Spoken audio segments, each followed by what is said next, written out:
मराठी एकीकरण समितीला दादर पोलिसांची नोटीस। उद्याचं आंदोलन न करण्यासंदर्भात मराठी एकीकरण समितीला पोलिसांनी ही नोटीस बजावली आहे। कबूतरखाना बंद ठेवण्याच्या समर्थनार्थ उद्या मराठी एकीकरण समितीचं आंदोलन होणार आहे।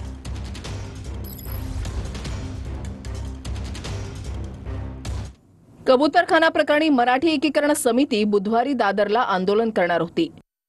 मात्र पोलिसांनी आंदोलन न करण्याची मराठी एकीकरण समितीला नोटीस पाठवली आहे। यावर मराठी एकीकरण समितीने तीव्र प्रतिक्रिया दिली आहे। आपण जरी प्रशासनाला शासनाला देणगी देता याचा अर्थ आपण सर्वांना खिशात घातलं नाहीये।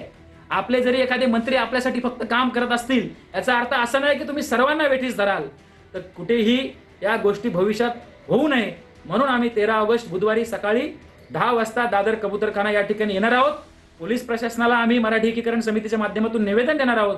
त्यामुळे या व्हिडिओच्या माध्यमातून आम्ही आवाहन करतो की बहुसंख्य मराठी माणसाने त्या ठिकाणी उपस्थित राहायचं आहे। मुस्कटदाबी करण्याचा प्रयत्न केला जातोय असं मराठी एकीकरण समितीचं म्हणणं आहे। दरम्यान दादरच्या कबूतरखाना परिसरात कबुतरांना खाद्य देणं अजूनही सुरूच असल्याचं आढळलेलं आहे। इमारतीच्या टेरेसवर कबुतरांना खाद्य आणि पाणी देत असतानाचा व्हिडिओ समोर आलाय। माध्यमांमध्ये बातम्या आल्यानंतर खाद्य हटवण्यात आलं।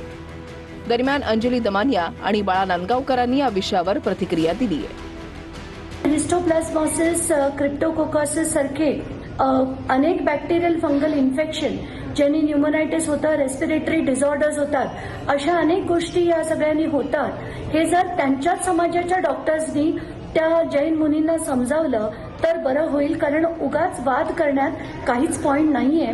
माणसं महत्वाची आहेत की कबुतरं महत्वाची आहेत त्याचा विचार करण्याची आवश्यकता आहे। आणि त्याच्यामुळे शेवटी माणसं जगली तर ती कबुतराला खाणं घालतील ना। पण त्या कबुतरांमुळे जर आमचा जीव धोक्यात येणार असेल तर त्याचा माणुसकीच्या दृष्टिकोनातून विचार करण्याची आवश्यकता आहे। आणि म्हणून मी त्या दिवशी असं म्हणालो होतो की मला असं वाटतं की खरंच जीवदया आणि बुद्धदया आम्हालाही करायला वाटते, आम्ही करतो। पण याचा अर्थ असं नाही की लोकांना त्रास होतो आणि आपण बुद्धदया जीवदया करत बसायचं। दरम्यान उद्या कबूतरखान्याच्या मुद्द्यावर मुंबई हायकोर्टात सुनावणी होणार आहे। तर 13 ऑगस्ट पर्यंत कुणीही माध्यमांशी बोलू नये असं आवाहन जैन महासंघाचे ललित गांधींनी केलंय। कबुतरांना खाद्य टाकणाऱ्यांकडून पालिकेनं आतापर्यंत 1,32,000चा दंड वसूल केलाय।